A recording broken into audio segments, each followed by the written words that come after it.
खुलुमबाय बड'लेण्ड एंखं टेलिभिजन स्टुडिय'आव आं हायनार्सि गयारि दिनै फुंबिलिनि गाहाय रादाबफोराव दङ। चेमेन्साफुरियाव पुलिसआ मा 20 मोसौ रोगानाय गंसे ट्राकखौ हमदों। बर' लाइमोन लिरगिरि गौथुमनि 4थि बोसोरारि जथुम्माया जोबबाय। नेपालाव सा 20 हान्थियारिफोरजों लोगोसे गंसे बिरखं गोमादों। मध्य प्रदेशआव पानीपुरी जाना सा 97 गोब्राब जोखोम जादों। दुलियाजानाव सोरबा उदखारिया सासे फरायसुलिखौ दैखारलांनो नाजादोंमोन। दानिया फैदो आबुं रादाबाव।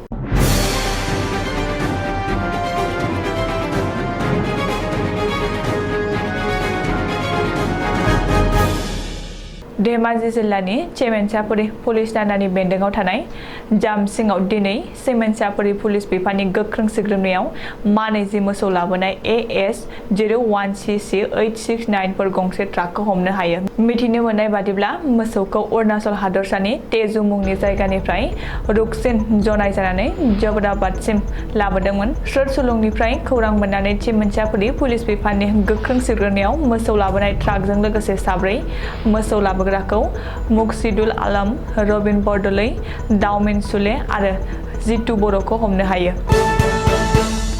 नदुवारगुदि बर' थुनलाइ आफादनि बानजायनायाव बर' लाइमोन लिरगिरि गौथुमनि 4थि जथुम्माया रबिबारखालि जोबनानै थांबाय।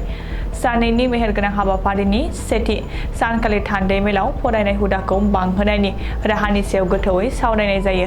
सनिबारखालि सेथि सानाव फुंनि 7 रिंगायाव बर' लाइमोन लिरगिरि गौथुमनि फिरफिलाखौ बिरहोयो आफादगिरि मितु बर'आ। रुंसारिफोरनो बिबार बावजेनो लेङाइ आफादगिरि निउटन के बसुमतारिया। फुंबिलि 8 रिंगायाव मिशन फराय सोरजि जौगा आरो गोदान गोजाम लिरगिरिफोरजों उदाङै सावरायनाय हाबाफारिखौ दैदेनो गौथुमनि बुंथिगिरि सानसुमा बर'आ।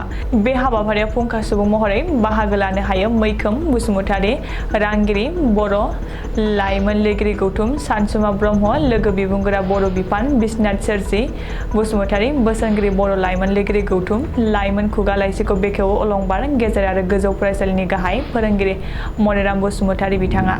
बेनि उनाव गाव सोरजि लिरबिदां फरायनो बाहागो लाफैनाय साफ्रोम लिरगिरिफोरा आरो बिथांमोननो गांफा फोरमान बिलाइ हरनाय जायो।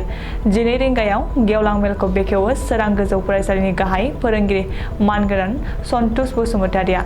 आफादनि आफादगिरि मितु बर'आ दैदेननाय बे गेवलां मेलाव दालाइ आलासि महरै बाहागो लायो BTC सरकारनि गेलेमु आरो हारिमु बिफाननि मावफुं सोद्रोमा मानिनां दावबायसा बर'आ। थि बिबुंथिगिरि महरै बाहागो लायो बर' थुनलाइ आफादनि गाहाय नेहाथारि प्रशान्त बर'आ। बिथांमोनजों लोगोसे अरुणाचल हादरसानिफ्राय समाज सिबियारि हांसां बाये, निसि इलाइट ससाइटि लिरथुगिरि लिलि किन आरो साथाम निसि दैदेनगिरिफोर। बिस्वनाथ जिल्ला बर' फरायसा आफादनि सोलोंथाइ नेहाथारि करेन गयारि आरो बिस्वनाथ जिल्ला बर' थुनलाइ आफादनि दैदेनगिरिमोनजों लोगोसे हालामनि गोबां मेलेमजिबि फरायसाफोरा बे हाबाफारियाव मैखोम बाहागो लायो। बेलासि 4 रिंगायाव जोबनाय बे मेला मोजाङैनो जोबलाङो। नेपाल हादरनि नखरारि बिरखं गंसेया सा 22 हान्थियारिफोरजों लोगोसे गोजौआवनो गोमादों।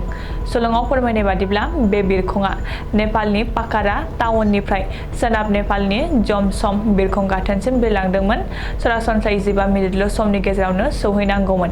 नाथाय बिरखं गाथोननि टावार कानेक्सननिफ्राय बिरखांनायनि दसे उननिफ्रायनो बिरखंजों जेबो सोमोन्दो लाखिनो हायाखै। नेपाल पुलिसनि अफिसार रमेश तापाया खौरांगिरिनि सिगाङाव फोरमायनाय बादिब्ला बे बिरखंआव भारतनिबो माखासे दावबायारिफ्रा जमसमसिम मुक्तिनाथ मन्दिराव थांनो ओंखारदोंमोन। नाथाय आथिखालाव जेबो खौरां मोननाय जायाखै।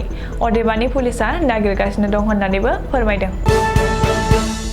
पानीपुरी जानायनि थाखाय गासै सा 97 सुबुंफ्रा गोब्राब थासारिजों जुजिनांदों।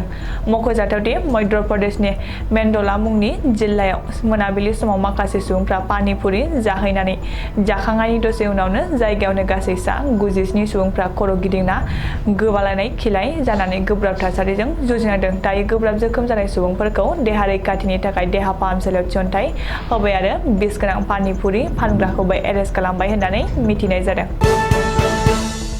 सासे फरायसुलिखौ किडनेपारफोरा स्कुल सिङाव हाबफैनानै लांनो नाजानाय जाथाया सोराङाव फैदों। मख'जाथावदि समबारखालि फुंबिलि 10 रिंगासो समाव दुलियाजान सेन्ट जेपियार जौसिन फरायसालियाव सासे थाखो 4आव फरायनाय उन्दै फरायसाखौ साबा किडनेपारफ्रा गंनै गारिजों फैनानै स्कुलनिफ्रायनो लांनो जर-जबस्ति खालामदोंमोन। नाथाय हिन्जावसाखौ लांनो हायैनि किडनेपारफ्रा जायगायावनो गोब्राब बुना गालांनानै जोखोम खालामदों। दायो गोब्राब जोखोम जानाय फरायसाखौ देहा फाहामथायनि थाखाय दुलियाजाननि अइल इन्डिया देहा फाहामसालियाव थिसनथाय होबाय। सुलुङाव मिथिनाय बादिब्ला किडनेपारफोरनि गारियाव माखासे जि खाना लानाय हिन्जावसाफोरबो दंमोन होननानै सिनायथिनाय जादों। दायो जाथायनि बागै दुलियाजान पुलिसआ दायनिगिरिफोरखौ नायबिजिरगासिनो दङ। दिनै फुंबिलिनि रादाबा एसेनोसै, गोजोन्थों।